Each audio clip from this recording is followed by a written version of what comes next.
Merdeka! Shalom. Di minggu ini kita masih dalam semangat 17 Agustus. Ya, bukan tahun 45 lagi, tapi tahun 2026. Artinya negara di mana kita ditempatkan sudah merayakan kemerdekaannya selama 81 tahun.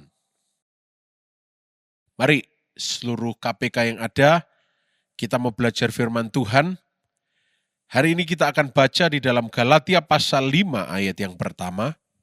Firman Tuhan berkata, supaya kita sungguh-sungguh merdeka.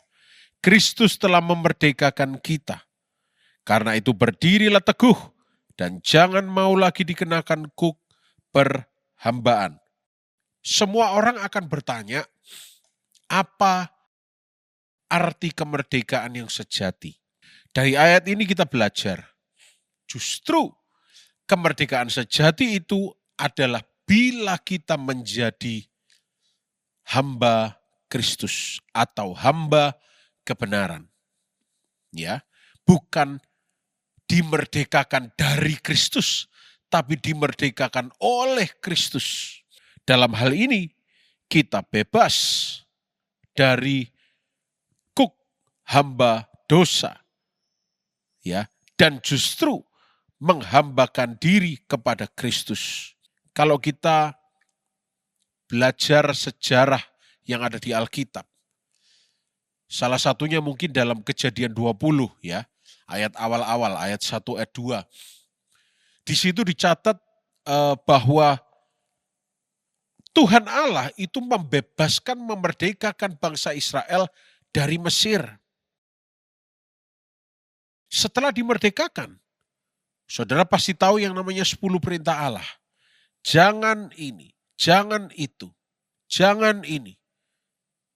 Saudara, itu bukan berarti Allah jahat sama kita. Tapi supaya kita tidak lagi diperhamba oleh dosa, itu yang harus kita lakukan. Saya nggak punya waktu untuk bahas semua, saudara. Tapi intinya, kalau kita memberi diri menjadi hamba Kristus atau hamba kebenaran, bahasa sehari-harinya gini, yang menjamin itu Tuhan kita. Karena kita menjadi hamba kebenaran, bukan hamba dosa. Dan memang pasti akan ada banyak teguran-teguran, ajaran-ajaran bagi kita yang mungkin menyayat daging kita. Itulah makanya kita harus menyangkal diri. Tapi itu semua Yesus kerjakan untuk kebaikan kita. Supaya hari depan kita penuh dengan harapan. Nah, dari sini kita belajar.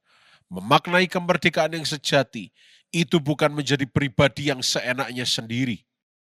Tapi kemerdekaan yang sejati di dalam Kristus adalah lepas dari dosa dan tidak mau lagi tunduk di bawah kuk dosa. Tapi kita dikenakan atau ikut Tuhan. Kita dengar-dengaran firman Tuhan. Kita berjalan mengikut Yesus dalam kemerdekaan oleh karena Kristus. Selamat berkomunitas, bersukacita terus, diberkati oleh Tuhan dan merdeka.